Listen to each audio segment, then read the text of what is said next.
Hello there, lovely. Good afternoon, and welcome to Camnet TV's Lunchtime Cafe. Right here, it's a few minutes past 13. Sincere apologies for bringing the program slightly late. This was due to overrunning in our programming. However, we are here, and today we discuss disability inclusive political participation, and our guest is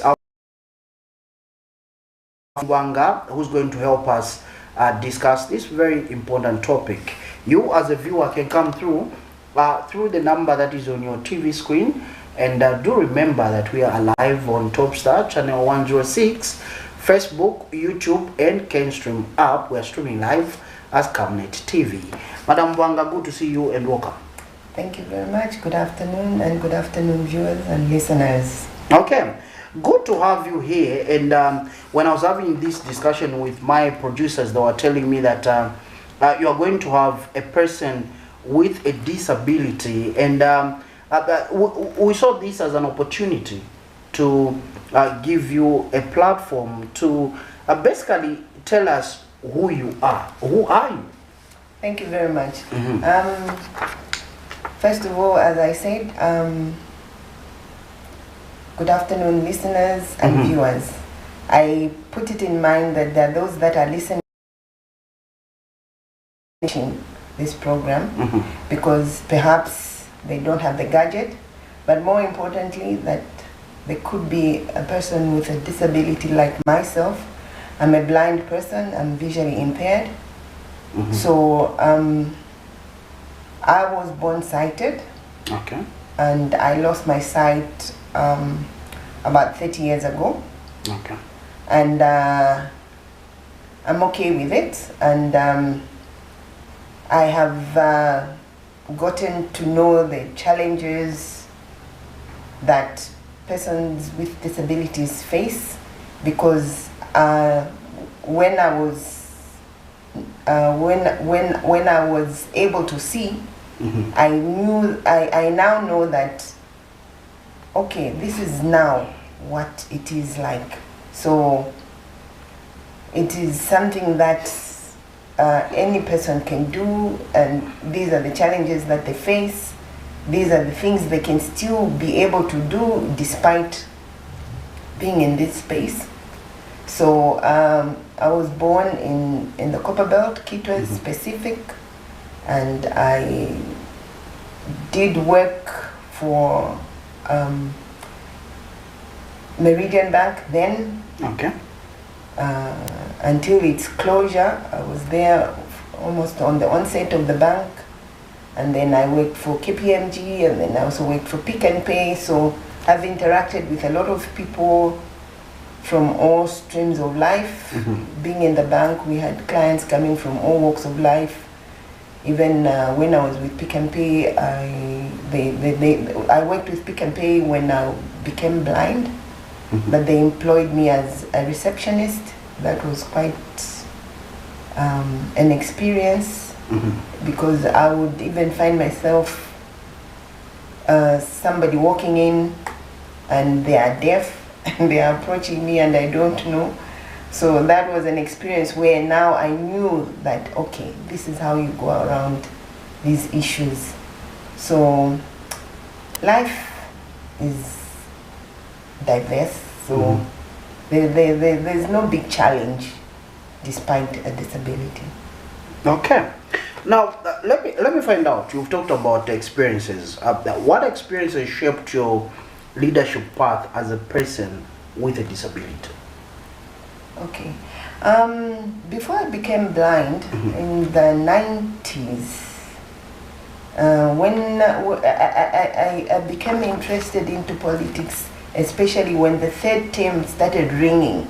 And that got to me. That was under the Chiluba regime? That was under the Chiluba regime, yes. And I knew that that was something that should not pass. So I was one of those people who was even wearing the green ribbons. I remember going to some rally and tear gassed, you know. So that is where it all started.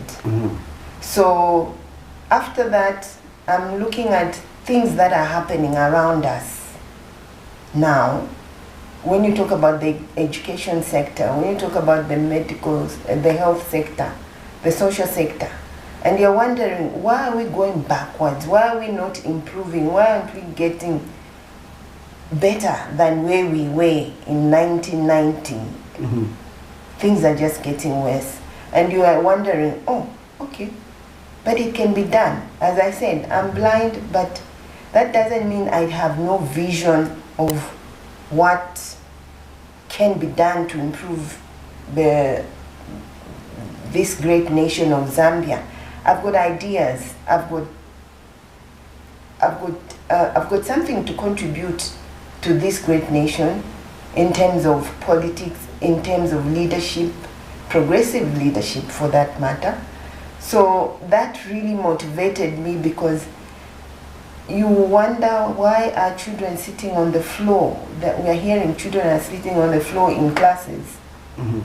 And yet we are in this time and age. So what is it that they are not doing right? So I'm here to help Mm-hmm. make this a better country. Okay. Wherever I'll leave it at, somebody should carry on and take it forward. Okay. Now, what motivated you to enter politics? As a woman, first of all, Yes. and secondly, as a person with a disability. Normally, this is a field that is male-dominated, and also you find that in some instances, persons with disabilities might try to contest or engage in politics, but we don't see this more often. Why did you choose this path?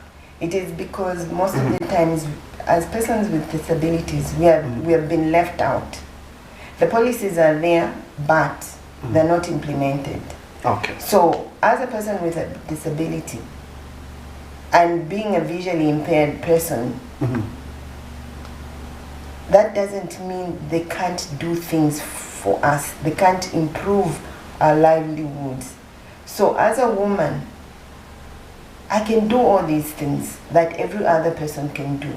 I don't have to see to know that for example, the city is dirty. I don't have to see to know that I need to be accommodated reasonably in terms of when I go to a hospital, a health facility. I don't have to see. I know that they need to accommodate me and address me as a person with a disability. So when I go to these places and I find it is not being done, when I hear about a child who is not going to school because he needs a wheelchair and it is not provided for, and the environment is not friendly because there are no roads for this child who perhaps they cannot, if this child is too old to be put on the back by the poor mother, and they can't take that child to school. So even this notion of thinking that parents lock up their children, it's not always the case. Okay. It is also because the environment can't allow for that person to take that child to school. So you wonder why. So I'm here to say, let me bring a change. Let me bring a positive, progressive change so that things are implemented for everybody. It doesn't have to be only persons with disabilities. It is everyone should have an equal share. Okay. And how has you are a person with a disability? Okay. How has it shaped your vision for leadership? Being a person with a disability, how has this shaped your journey in terms of leadership, and for you to arrive to a decision where you are saying, I think and I believe, I'm convinced that I need to contest as a member of parliament? You see, as I said, this same thing of leaving us out, of not including us, excluding us in almost everything, where we are able to, we are capable, because as we say, disability is not an inability. So just because of that, they must embrace us. They must allow us also to tell them what it is that we feel and how it should be done. Because if I do not advocate what should be done, you will not know. Sometimes you will not know. It takes for us ourselves to give you the inside of what it is that must be done for us. Okay. Yeah. And the current policies that are there, the current pieces of legislature that are there, do you feel persons with disabilities are included? The policies are there, but it's the implementations that are not there. Okay. Some of them need to be improved, some of them need. You then have everyone being part of society in terms of when you talk about education, when you talk about employment, when you talk about health facilities, health services, you need to change certain things. For example, now there's talk of making sure that the medical personnel, they must be somebody who can do sign interpretation. There must be a deliberate policy where also schools have inclusive from early education, where children should be integrated.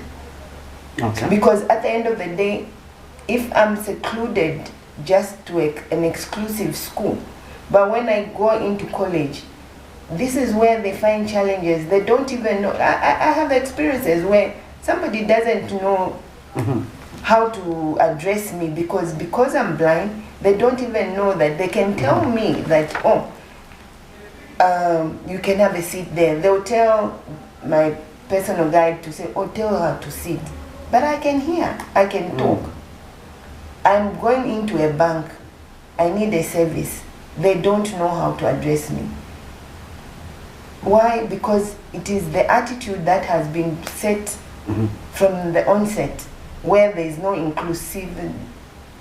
They don't include us in early childhood learning. So then they create a barrier. Then they create stigma. Okay.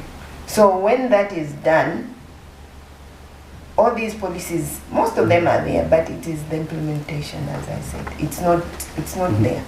Okay. Let me find out. The policies are there. These pieces of legislation are there. Yes, you are saying, on the other hand, it's the implementation that are not there. That is not there, rather. Let me also ask you this question, Madam Banga. Do we see persons with disabilities actively participating in society, in as much as there might be that lack of inclusion, but are we seeing persons with disabilities also coming to the fore? In terms of politics, you are one of the few that are offering themselves for leadership. Are we seeing more persons with disabilities, deliberately so, coming to engage in different activities? Or maybe we're seeing a situation where persons with disabilities also are shunning away from public offices or from engaging in these activities in society? I can tell you that you will see us coming out more now because we know that we are capable. Okay. But the challenges are, the barriers that we face are the environmental barriers. Okay. The violence when it comes to campaign time. So if we had to change things like how do we conduct our campaigns, that can have numbers increase, because most people are afraid. I'll tell you, a person with a vision impairment may be afraid to come. As I told you, I did go one time, and there were tear gas. We were tear gassed. And you know that gas does affect eyes and the respiratory system. So people will be scared. But if there is violence free, there'll be no need to be scared. We'll be there. If they pave streets for even the wheelchair user to come, the one who's using crutches to come, the one where they will have an interpreter when a deaf person goes for the rally, then there'll be more people coming. There'll be more people joining us. But I can assure you, things are changing. Okay. Things are changing for the better. We want to be part of it. We don't want anything for us without us. Okay. Yeah. Okay. And what strengths are you bringing to the political space in Zambia? My strengths are drawn from me being a woman. Okay. Our numbers speak for us. We are the ones that manage homes. We are the ones that put everything in order. So when I come in as a woman, as an MP, because that's what I want to be. Okay. I want to monitor these policies. I want to see that they are implemented. I want to see that whatever it is that needs to be improved should be improved. I want to make sure that everybody is governed the way we should be. It doesn't matter whether you are a person with a disability or not, because we are all potential persons with disabilities. Okay. So there should not be any difference. There should not be, you know, where you say, okay, we can only favor this one because this one will come with a less expense. No, we are all God's creation. Okay. That's why God has variety, so that we learn to live with one another and support one another. Okay.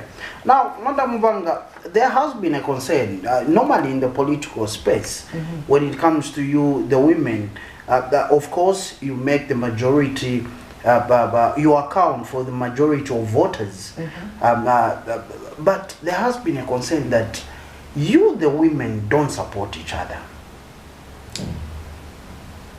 How do you look at that notion? True, indeed, we do not support each other, but things are changing, because previously the ones that were dominating, the ones that were, most of the candidates were male.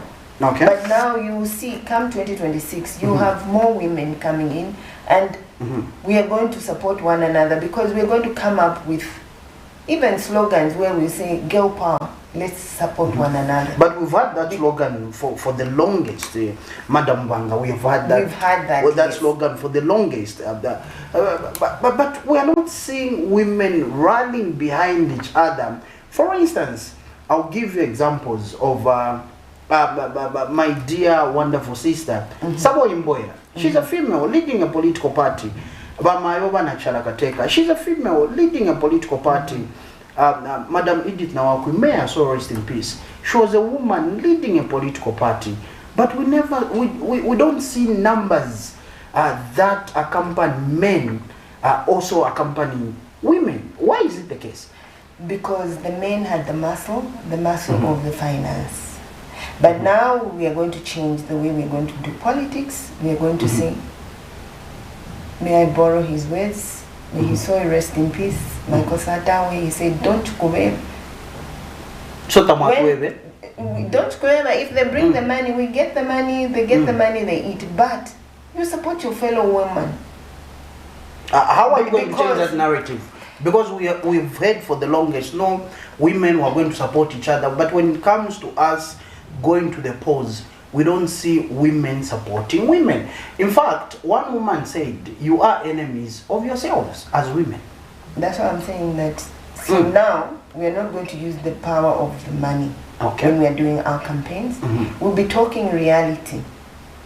We'll be speaking to people one-on-one and telling them, reminding them, this person, he's going to come, he's going to buy you mini meal, but at the end of the day, they will go.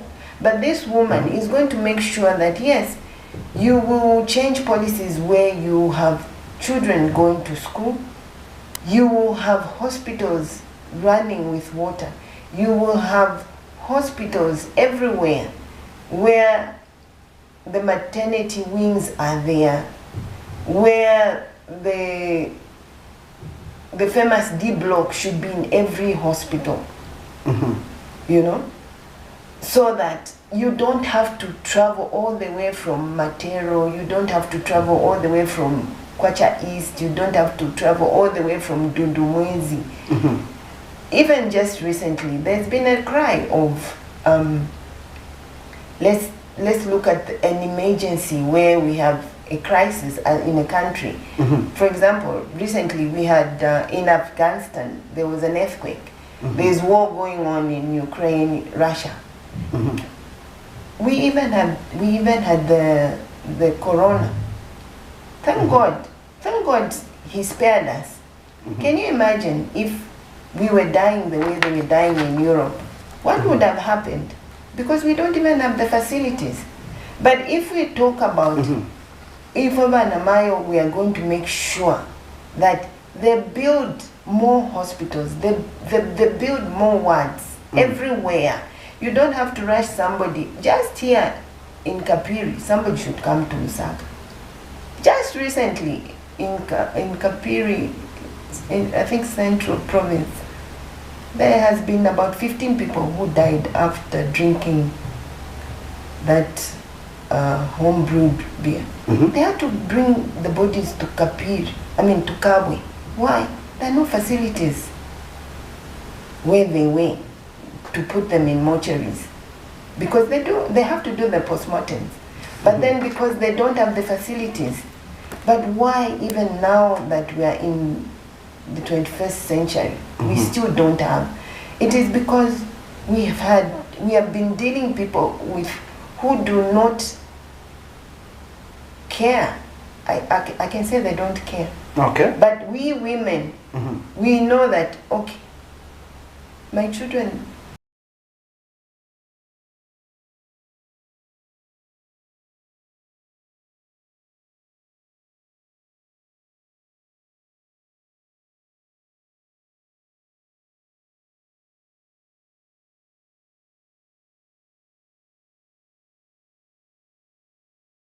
expectations of the Zambian people. it is the numbers. You are aware that there have been women that have been given ministerial positions and they failed lamentably to manage and run those ministries. You are aware, not so? I am, but where's the challenge there? As I'm saying, it is the numbers. When you look at the numbers in cabinet, how many women are there? But if you're given a ministry to manage, if you're given a ministry to manage, where's the issue of numbers coming in? You've been given a ministry to manage as a woman. That's an opportunity. Yes. And you need to prove yourself. Then you fail to run that ministry. You are probably transferred or dropped. What's the challenge there, Madam Blanca? The challenge is usually is the people that are already there have got this attitude already. And sometimes they deliberately want to make you fail. As a woman? As a woman, yes. Because women are strict. Okay. Women are strict when it comes to even finances. They don't want you to be wasteful. So they don't want you. So they'll make you fail. They'll make you sign something, especially when they know that, oh, now they should be rushing out probably to escort the president. And they'll say, oh, even this document. And you sign. The next time you're coming, they're saying, oh, you signed something unauthorized, or something which was not supposed to be done the way it is mandated to be done. So there have been such cases? So that deliberately, and then there are those who just, maybe a few maybe have just not been able to, you know, do the right things. But I think it is the numbers that have made us not perform. So when we increase the numbers in Parliament, come 2026, I can foresee a lot of women participating. And I'm urging everybody to give us that opportunity. Vote for us. Because if you don't vote for us, then we'll be going back into the same... Why should we trust you as women with leadership? When you even look at the numbers of people who have been arrested in terms of corruption and everything, there are very few women. Because it's the men that are being arrested. Most of them are the men. Why? That should tell you something. Because as women, we are very... I think we are scared. We are very honest people. Okay. We are very honest. Naturally, we are honest. As women? Yes. Okay. Yeah. So, give us that opportunity. Let us save this country. Give us the chance to prove you wrong. Okay. Yes. Okay. We'll leave it out there, viewers. But if you have... any comment, please feel free to come through on the number on your TV screen and be a part of this particular discussion. Madam Wanga, yes, sir. 2026 comes, August 2026. You are elected as a member of Parliament. What are the top 3 issues that you are addressing in your constituency?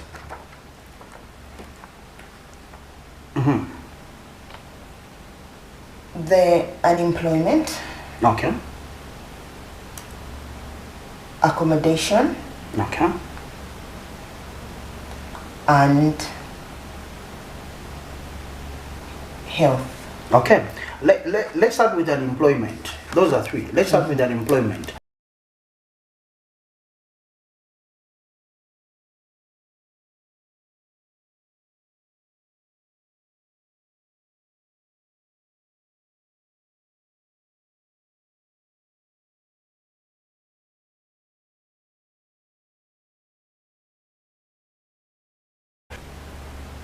In force.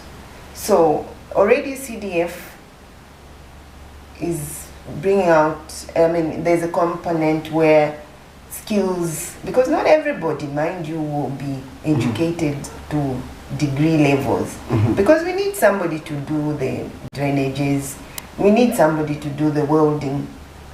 So we need to be fair to say that, how do you then just say everybody should have a grade 12 certificate, everybody should have 6 points?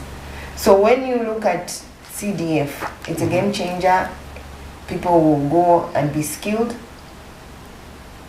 Look at the lacunas that are on that form, and why does it take long? What criteria can you improve on that, so that children who, for so many reasons, not just because this child doesn't want to go to school, but maybe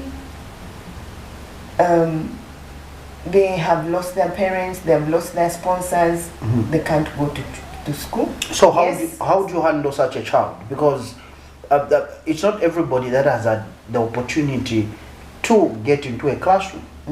Circumstances, life happens, somebody drops out of school. How do you handle a child, a youth that has never seen the day, that has never stepped into a classroom in school? How do you handle such youths? Because they're in the majority as well. So again, you go back to the community. Okay. You go in the marketplaces, you go in churches, you use megaphones, you talk about these things, you tell them there's this facility that has been unveiled. Can you send that child? Do you know that child at that house, or your neighbor, or your own children, or your nephews, or relatives, or friends? Tell them about this opening that has been unveiled. Which is a trade school, skill school. They go there because they have not, as you said, this child has not gone to school. So you tell them about them, because sometimes they don't know about it, so they don't go. Okay. So you tell them it is there, it is available, and you are going to have a trade. Maybe you'll be a bricklayer, maybe you'll be a welder, maybe you'll be a mechanic, maybe you'll be a chef or a tailor, and they go. You start from there. So then you're saying there'll be employment. Those children will be employed somewhere. Somebody's building. They'll have a skill. They will have a skill. Okay. When you talk about those that have gone into tertiary in terms of maybe colleges, once you open up in terms of development, then you broaden the market. That's why for me, I'm a bit skeptical about this AI and the digital. It's going to replace the human resource. So even as we are embracing technology, we should be very mindful, because then we're going to have a society where there's so much lazing around, and then that will bring what? An idle mind does what? The devil's workshop. Yes. Okay. Now, moving on, let me find out from you. Why are these three issues important to you? You talked about unemployment, accommodation, and health. Before we even come to why these issues are important to you, let's talk about accommodation. Accommodation for whom? Students, youths, the aged, for whom? For everybody, because when you look at the accommodation that we have as a country, from the time the last massive accommodation that was done by the councils or by government was in the 90s, I mean in the 80s or in the 70s. After that, there's been nothing. Council houses were sold in the hope that when they sell, they will rebuild, they'll build more. Nothing ever happened. This is now, there's been a mushrooming of small ramshackles again.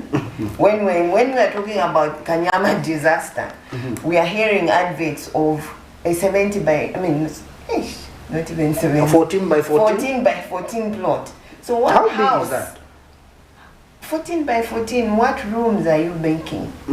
We are living in a modern society where people now have fridges, stoves. But then again, isn't that the problem of the local authority, which falls under local government as a ministry? It is. Where we have qualified, competent planners, engineers. However, this practice has continued, where you are seeing people advertising 14 by 14 plots, and you're wondering, what are they going to build here? You can say that again, because this is why we are saying, can we come in? Can a new crop come in? Because it seems they're not hearing, it seems they're not listening, it seems they can't see. But me, with my vision impairment, you're able to see? I'm able to see, I'm able to visualize, to say, okay, even when I buy this plot of 14 by 14 at 2,000, and they're telling me I can even pay in installments. Yes. Who wouldn't run for that?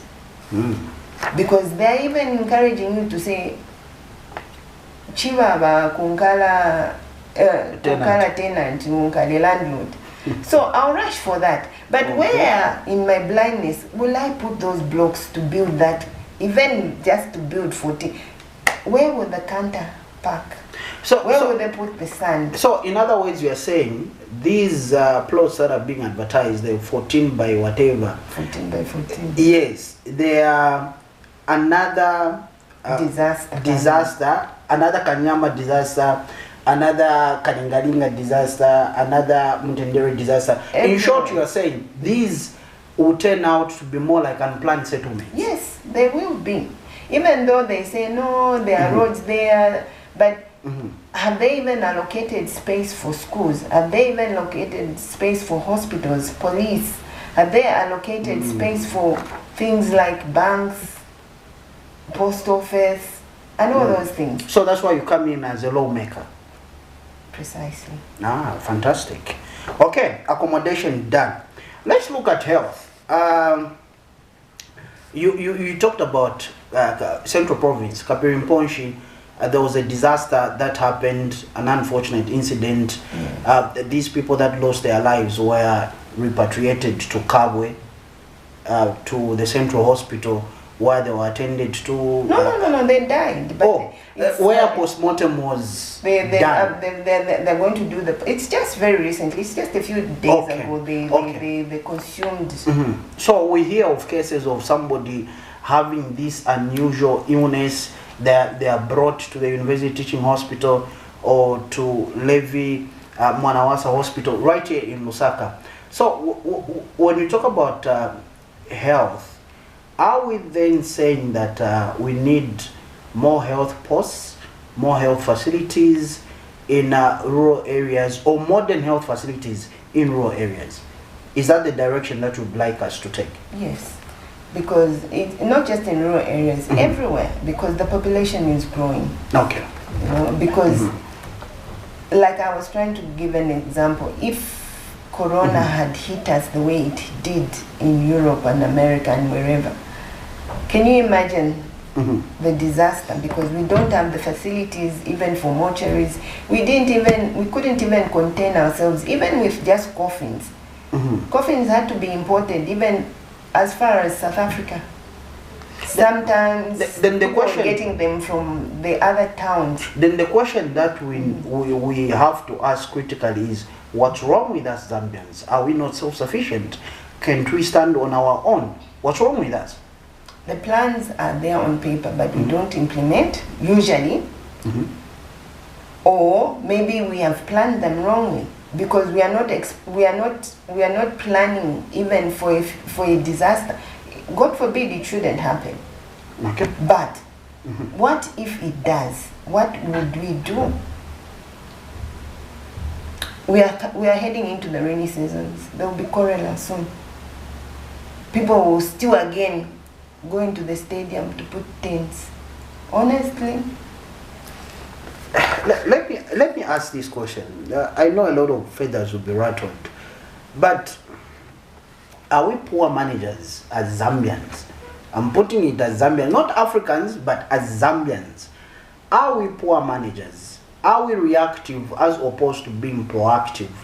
Why am I asking this question? You've talked about cholera. You've talked about the rainy season. Flooding will start. Cholera will be there.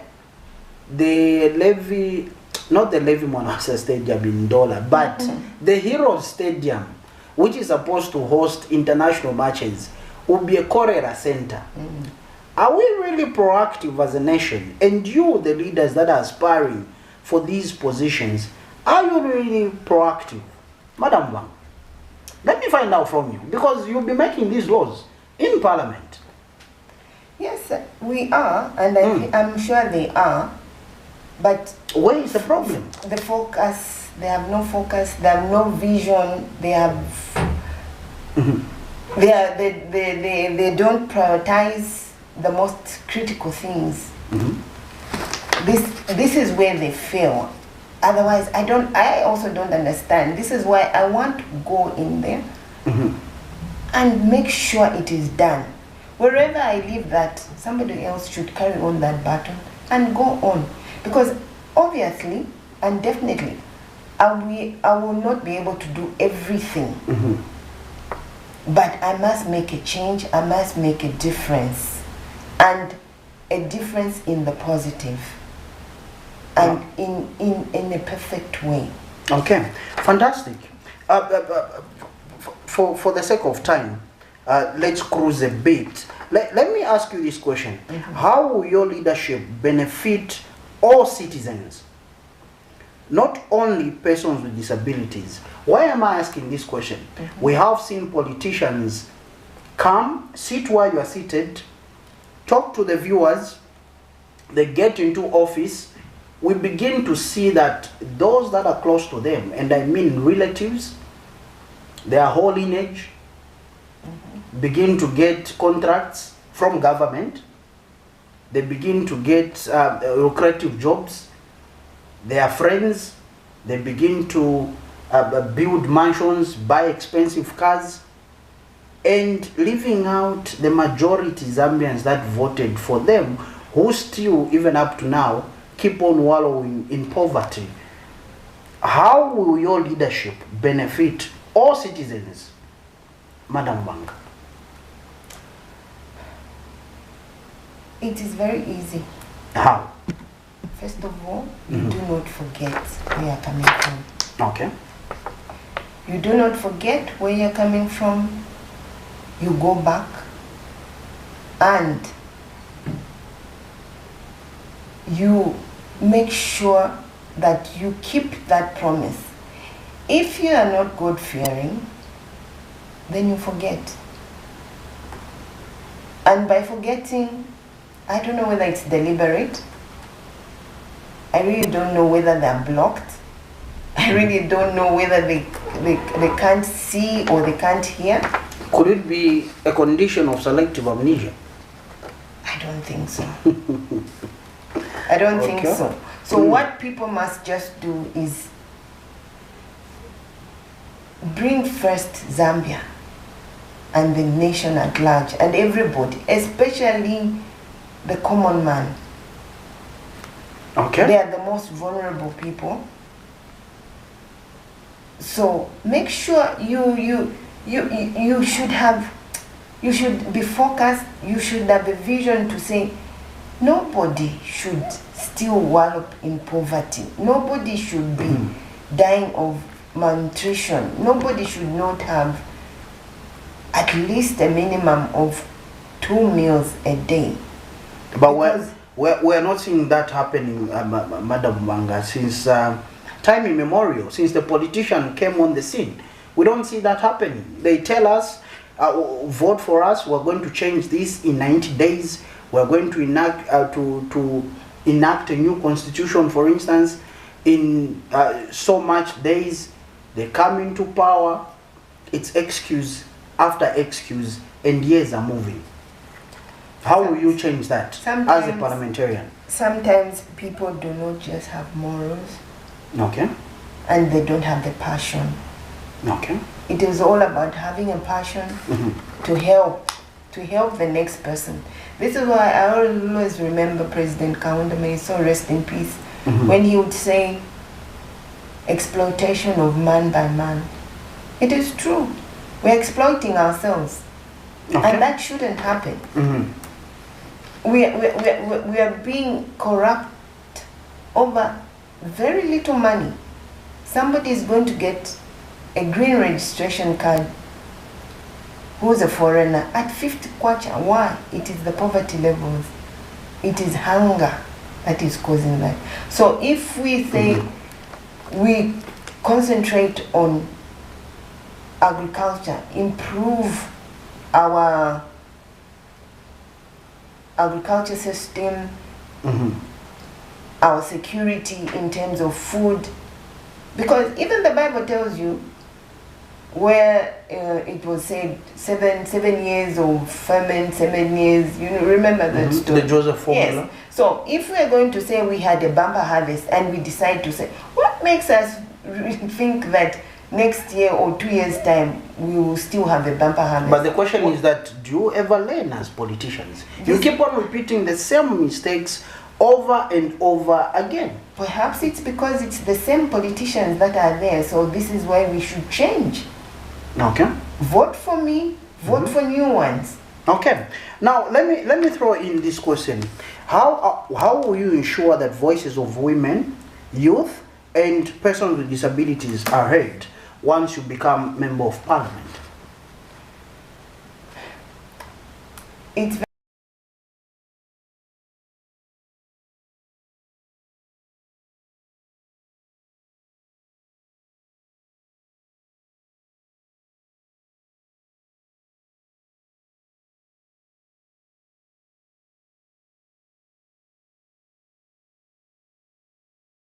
that component of those youth, remember that component of the persons with disabilities, that they also matter, they also should be accommodated, Okay. When you are going to build a hospital, you should remember there will be somebody who's going to use a wheelchair. You're going to remember somebody who's vision impaired. And such people should always perhaps be in self-contained rooms in hospitals. I'm talking about hospitals. Because can you imagine? In fact, even the setup of hospitals should just change. It should no longer be a chimdadad. Okay. Because you're talking about this other patient here. What condition are they do they have that they should all use these 3 toilets by 50 people? They should be self-contained rooms. Maybe they should just be 2 people per room, 2 patients. Is that feasible? Yes. In a Zambian setup? Yes. We have the money. We have the money. And once you do that, these donors, when they see that the vision that you're carrying, even now, have you seen how they've come? Even when Chiruva came, they saw that, oh, he wants to change. There was so much money that was pumped in. But all that happened is, it was stolen. Stolen away from the taxpayers. Not just the Zambian taxpayers, even the foreign taxpayers' money. Let's look at corruption. We have seen people being convicted of corruption, but there's a concern that the years that are being given to these individuals, the prison terms that are being given to these individuals are too minimal to compensate for the monies, the damage that they've caused the country and the Zambian people.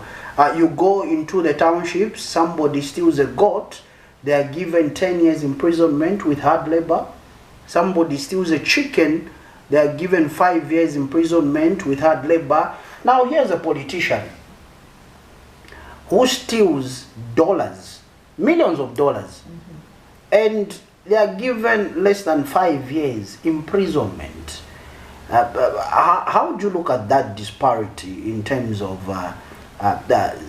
these convictions and sentences in prison time? It is the Constitution. The Constitution needs to be amended letter by letter. Okay. You see, even the judges, you cannot even pin them down because it is there. They have the right to say 2 years, 1 year, 6 months. This one should just pay 24 kwacha because it's there. It's documented. Okay. So once that is changed, then everything shall be fair and square. Okay. And so we need to change the Constitution, as I said, letter by letter, because there are so many lacunas in the Constitution. We are talking about corruption, and you're right when you say there are people who are facing minimum 3 months, 3 years, but what they've done is quite big. There's nothing somebody can do. There's nothing anyone can do about it because it's there. It's written. Just there. And when it comes to such, we follow the law. How do you look at the law that was, I don't know whether it was recently introduced, but which talks about the forfeiture. So for instance, here is Mr. Tapelo, who stole, God forbid, $20 million.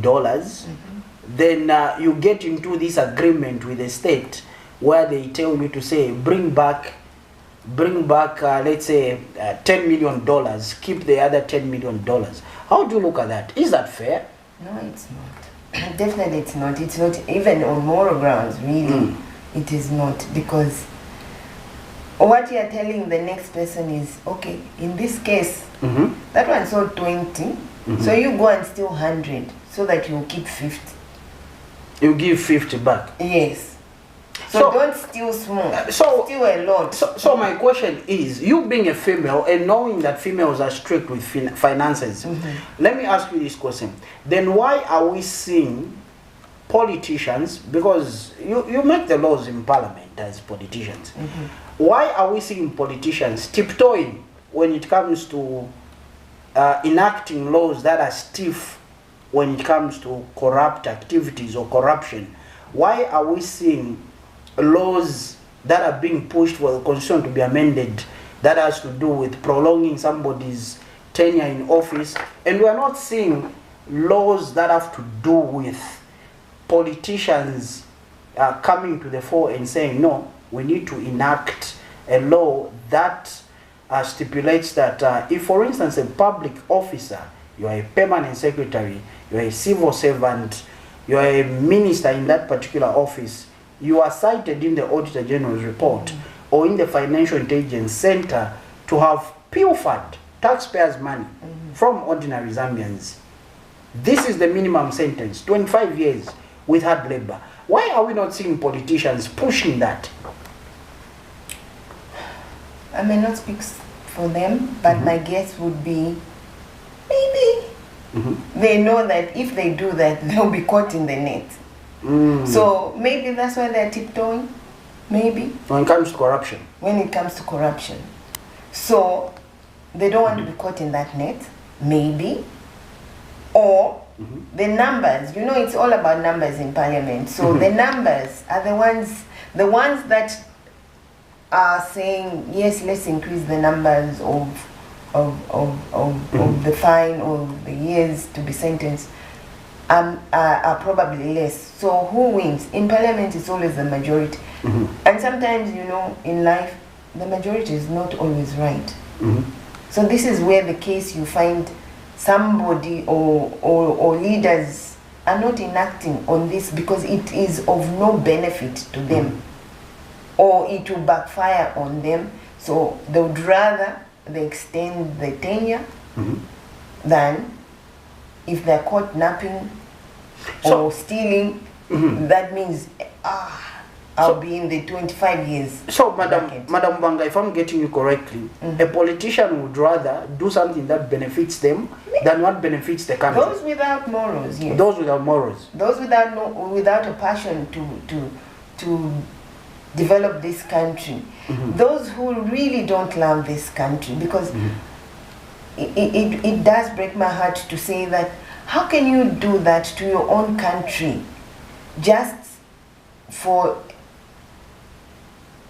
a number of, a few people, your own family, your own children, to be the beneficiaries without looking at the larger number?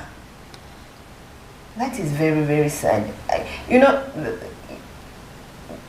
we should be proud to say, I'm a Zambian. And that you stand and defend your country. I hear even the way sometimes when we're singing the national anthem, you can cry. But when you see them singing, those of you who watch football, listen to the way they're singing proudly their national anthem. Here in Zambia, where, I don't know, yesterday, when we were playing, if those Zambians were even singing it louder than, you know, you can hear from the speakers that they are singing. It is just the instruments. But it's you, the politicians, that are eroding trust. But that's what I'm saying. It is lack of loving your own country. That's why now people have lost hope. Maybe they've lost hope. But that's why I'm saying, let's try new people. Okay. As we begin to wind up, what is your final message to the people of Zambia? And since we're in Lusaka, the people of Lusaka. I would say never lose hope. We should be focused, give a chance to upcoming new members of parliament. Don't look at a person to say, okay, especially a person with a disability. We have our own minds, we have our brains, we are bold enough to come out, we are brainy enough to come out and speak and say, I want to provide and give excellent service to this country. Okay. That is my motto, and I call it pages. I will provide and give excellent service. Vote for me. I'm going to be an MP. I will not use the word if, because I believe that those that are watching will also campaign for me. And in conclusion, voter apathy is so loud. If 4 people are the ones that are going to vote for the one that you don't want, that person will win. Okay. So people must go and vote. People must go and register. Very soon, there will be registration for voters' card. Very soon, those that have lost can replace. Those that want to change their polling stations can do so. Okay. So it is also the electorate to make sure you don't leave it just for the opposition. Let us be accountable for what we have said, what we have promised, and what we are not doing. Okay. And tell us what it is that we must do, and we must listen. Okay. Okay, Madam MUBANGA, let me thank you most sincerely for coming through and having this discussion with us while we're discussing disability inclusive political participation. Thank you so much for coming through. The pleasure was mine, and I'm humbled that you had me. And thank you, listeners. Thank you, viewers. Vote for everybody, including persons with disabilities. Come 2026, we are standing and we are here to serve you. Thank you. Okay, fantastic. Viewers, you have heard it for yourselves. That's Madam DONGO MUBANGA offering herself for leadership. A woman that is saying she can also make a difference in whichever constituency you put her in. Women, it's good to see that women are coming to the fore and participating in politics. Formerly a male-dominated sport, if you like. Women are now brave, coming up to the fore.